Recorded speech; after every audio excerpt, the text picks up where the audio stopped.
नमस्ते बच्चों।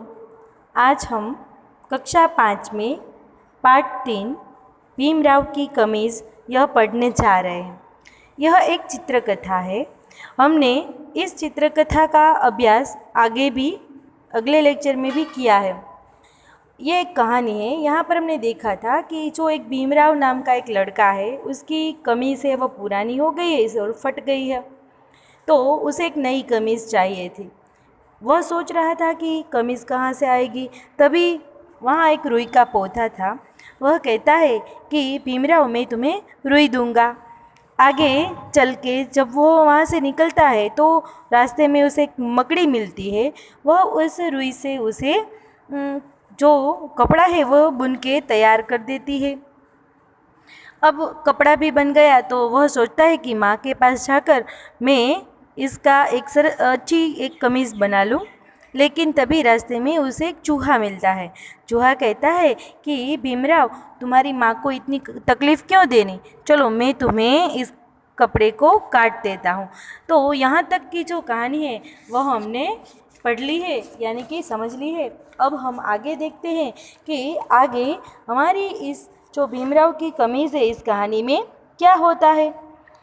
यहाँ पर हम देखते हैं कि कहते हैं कि भाई जो भीमराव है वह कितनी लोगों की सहायता लेता है। आप सभी को यह बात ध्यान में रखनी है कि भीमराव है वह किन किन लोगों की मदद लेता है और उसे किस प्रकार से लाभ मिलता है।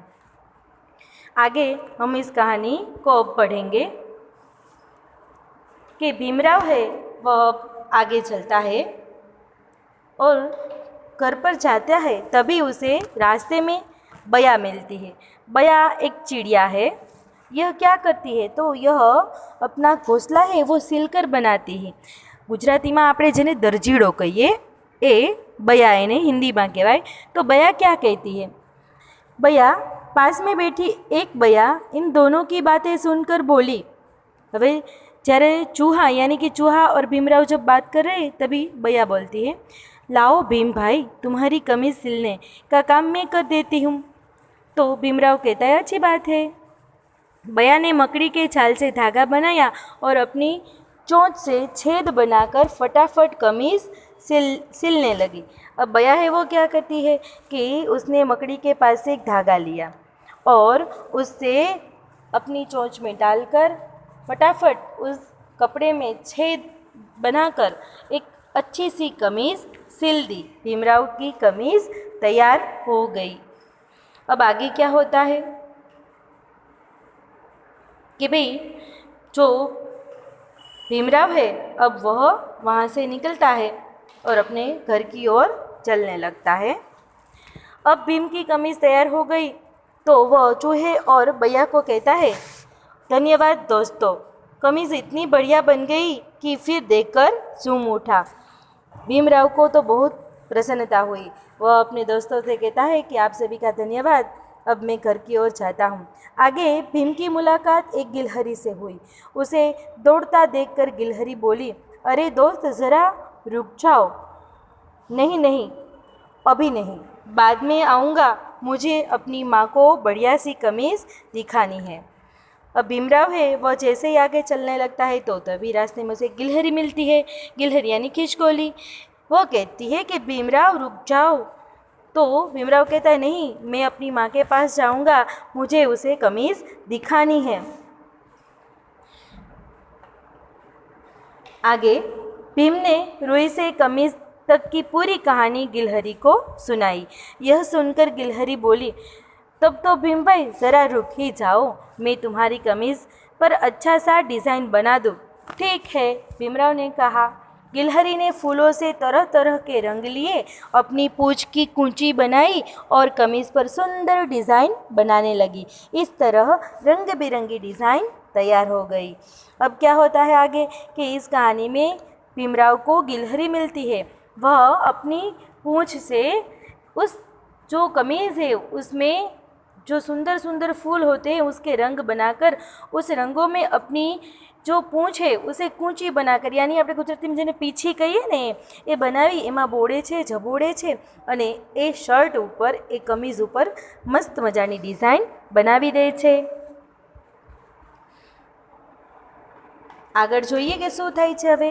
તો ભાઈ આ જે કમીઝ છે એ લઈ અને ભીમરાવ તો દોડે છે પોતાની માँ પાસે અને એ સુંદર જે મસ્ત મજાની કમીઝ છે इन्हें जोई अने नाचवा मंडे छे। आगे क्या होता है देखते हैं इस कहानी में। सुंदर सी कमीज़ देखकर भीम खुशी से नाच उठा और कमीज़ पहनकर माँ के पास पहुँच गया।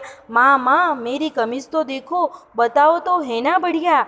वाह बेटा, इतनी सुंदर कमीज़ कहाँ से आई। वह माँ के पास जाता है और खुशी से झूम उठता है और अपनी माँ से कहता है कि माँ देखो तो सही मेरी कमीज़ कितनी अच्छी है। और माँ भी उसे कहती है कि अरे वाह तुम्हारी कमीज़ तो बहुत अच्छी है, किसने बनाई इतनी अच्छी कमीज़। माँ यह सुंदर कमीज़ तो रुई के पौधे, मकड़ी, चूहे, बया और गिलहरी ने मिलकर बनाई है। देखो बेटा, किसी भी काम को मिलकर करो तो ऐसी ही बढ़िया काम होता है। उसकी माँ है उसे बहुत अच्छी तरह से समझाती है और उस जो भीमराव है वो भी अपने दोस्तों से बहुत खुश होता है। जब माँ के पूछने पर वो कहता है कि माँ मेरी कमीज़ तो रुई के पौधे, मकड़ी, चूहे, बया और गिलहरी इन सभी दोस्तों ने मिलकर बनाई है, तभी माँ उसे एक अच्छी शिक्षा देती है कि कोई भी काम मिलकर करने से ज़्यादा अच्छा होता है। तो बच्चों, आपको भी यह कहानी बहुत पसंद आई होगी और साथ ही साथ आपको भी एक नई अच्छी सी शिक्षा मिली होगी कि हमें भी कोई भी काम हो उसे जो हमारे दोस्त होते हैं उससे या हमारे घर में जो भाई बहन होते उसके साथ मिलजुल कर करना चाहिए। एक दूसरे के साथ मिलजुल कर काम करने से हमारा काम बढ़िया तो होता ही है और हमें प्रसन्नता भी अधिक होती है। तो यहाँ पर हमारी कहानी ख़त्म होती है। हम अगले वीडियो में एक नई कहानी और नया पाठ लेकर ज़रूर मिलेंगे। अलविदा दोस्तों।